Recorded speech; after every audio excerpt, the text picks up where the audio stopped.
Good evening. Welcome to The Keep.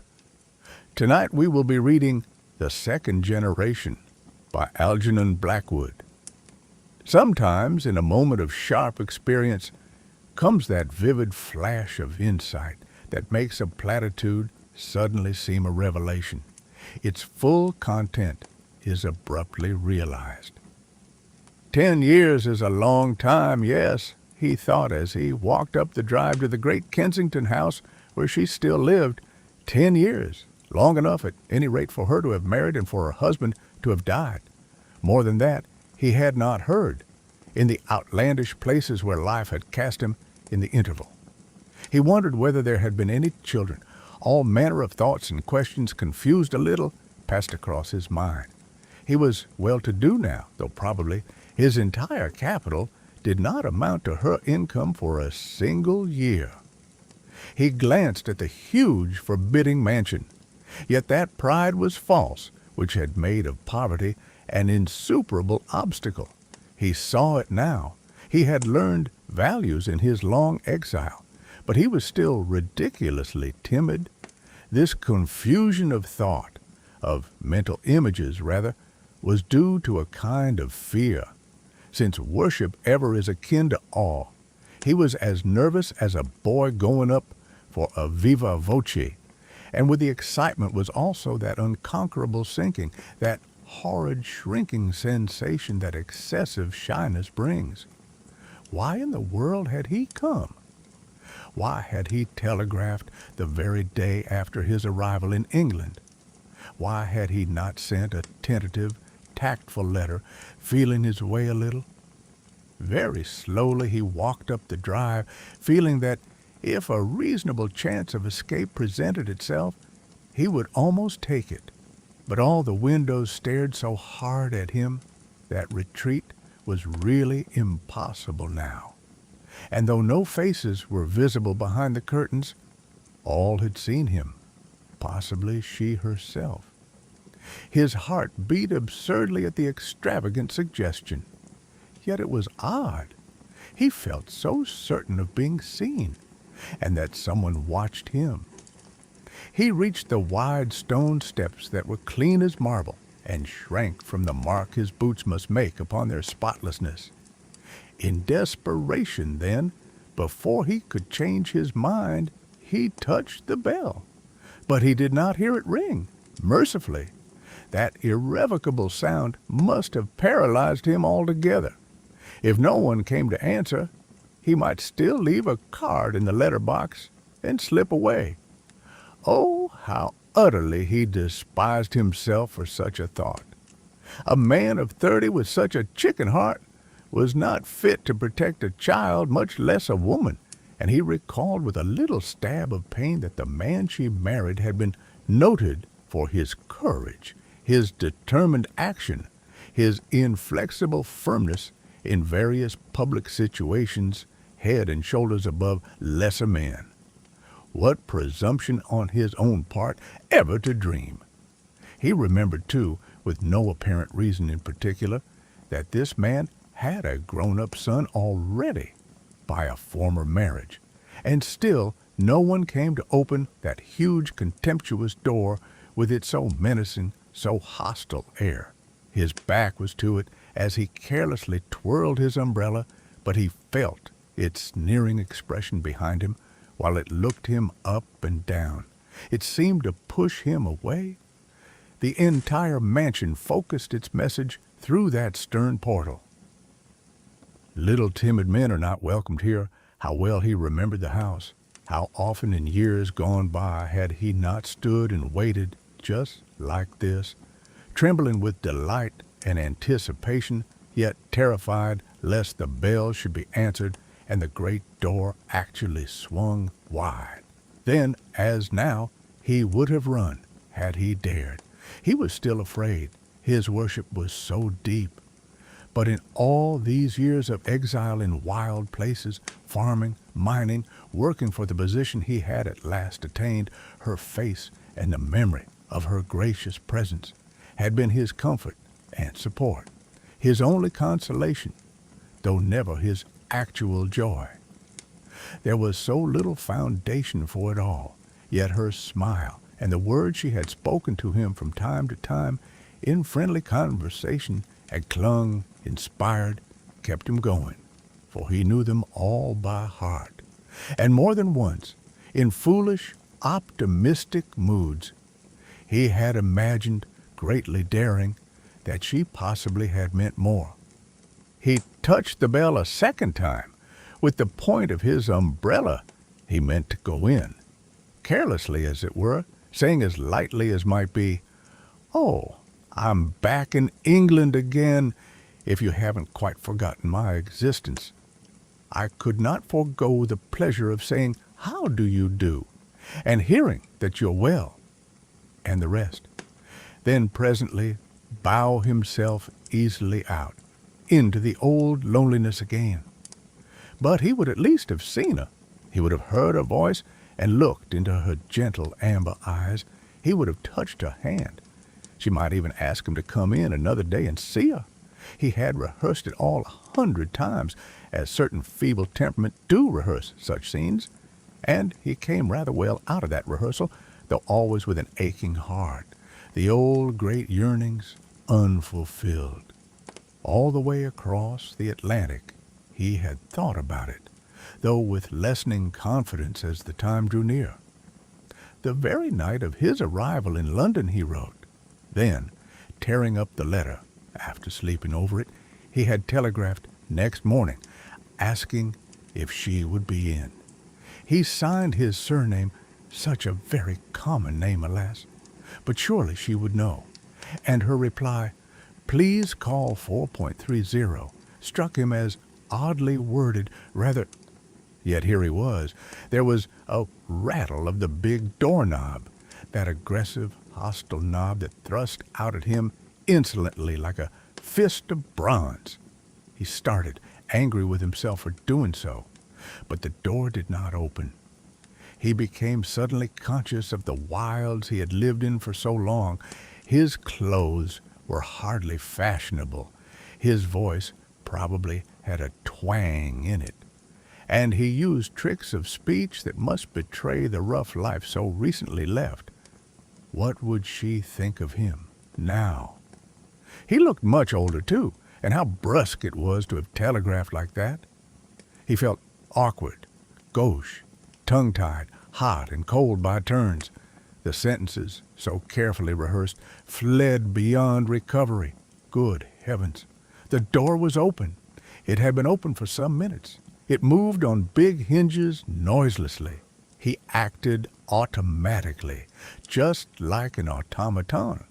He heard himself asking if her ladyship was at home, though his voice was nearly inaudible. The next moment he was standing in the great dim hall, so poignantly familiar, and the remembered perfume almost made him sway.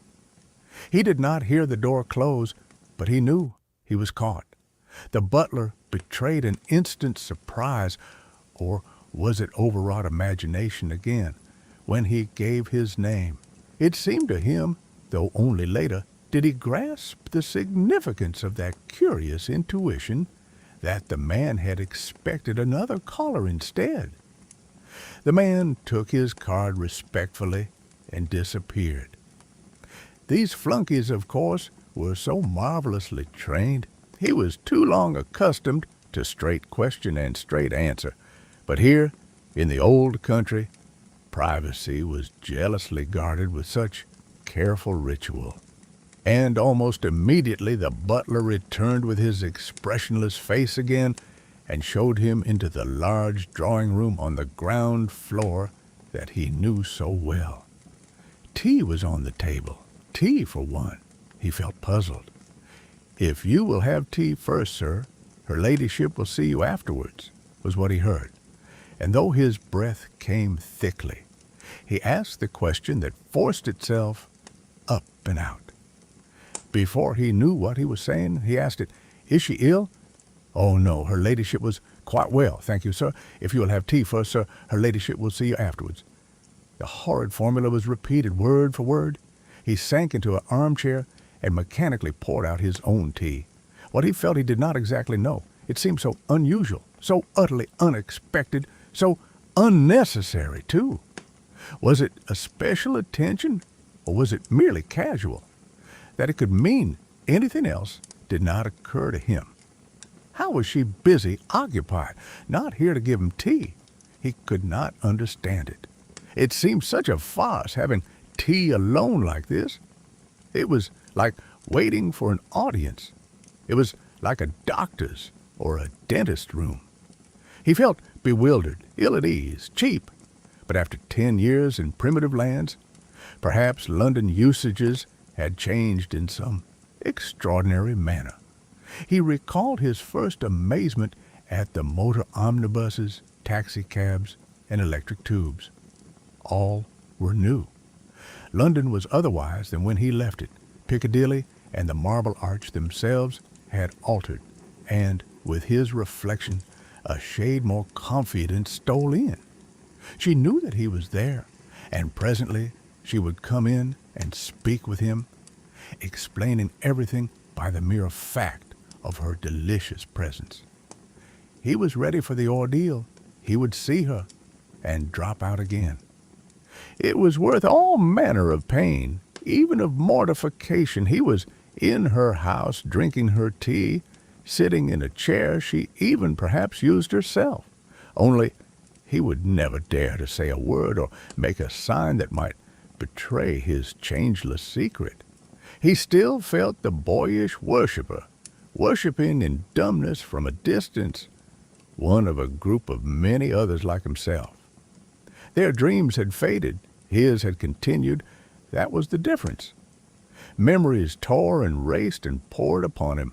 How sweet and gentle she had always been to him. He used to wonder sometimes. Once he remembered he had rehearsed a declaration, but while rehearsing, the big man had come in and captured her, though he had only read the definite news long after by chance in the Arizona paper. He gulped his tea down. His heart alternately leaped and stood still. A sort of numbness held him most of that dreadful interval, and no clear thought came at all. Every 10 seconds, his head, turned towards the door that rattled, seemed to move, yet never opened.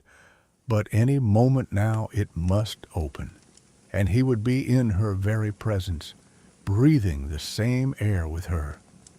He would see her, charge himself with her beauty once more to the brim, and then go out again into the wilderness of life, without her.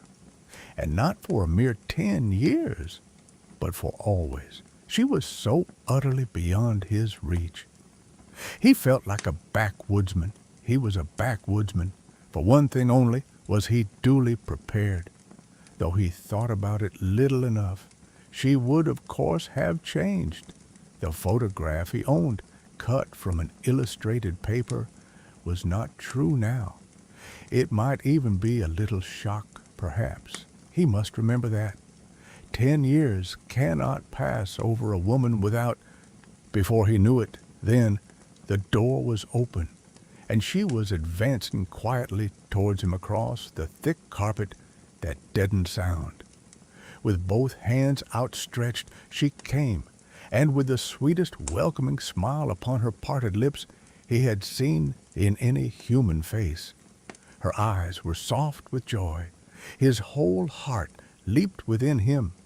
For the instant he saw her, it all flashed clear as sunlight that she knew and understood. His being melted in the utter bliss of it, shyness vanished. She had always known, had always understood. Speech came easily to him in a flood, had he needed it. But he did not need it. It was all so adorably easy, simple, natural, and true. He just took her hands, those welcoming, outstretched hands in both his own, and led her to the nearest sofa. He was not even surprised at himself. Inevitable, out of depths of truth, this meeting came about, and he uttered a little foolish commonplace, because he feared the huge revulsion that his sudden glory brought, and loved to taste it slowly So you live here still?" "Here and here," she answered softly, touching his heart, and then her own. "I am attached to this house, too, because you used to come and see me here, and because it was here, I waited so long for you, and still wait. I shall never leave it, unless you change. You see, we live together here." He said nothing. He leaned forward to take and hold her. The abrupt knowledge of it all somehow did not seem abrupt, as though he had known it always, and the complete disclosure did not seem disclosure either, rather as though she told him something he had inexplicably left unrealized, yet not forgotten. He felt absolutely master of himself, yet, in a curious sense, outside of himself at the same time.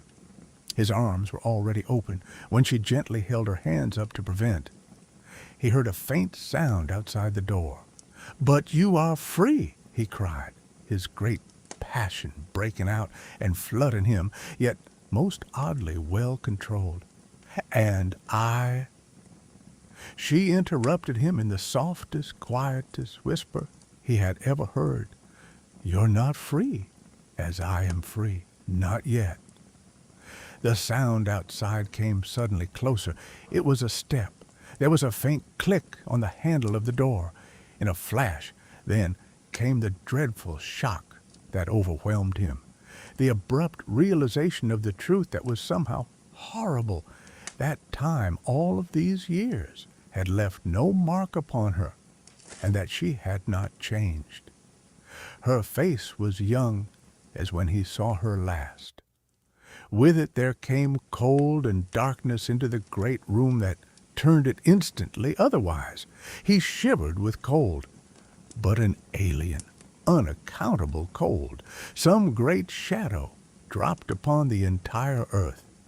And though but a second could have passed before the handle actually turned and the other person entered, it seemed to him like several minutes.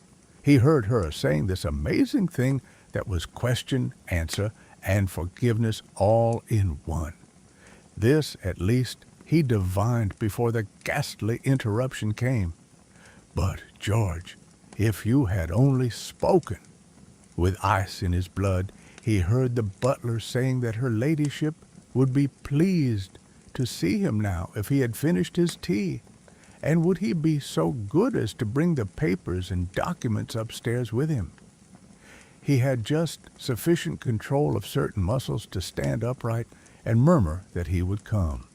He rose from a sofa that held no one but himself, but all at once he staggered.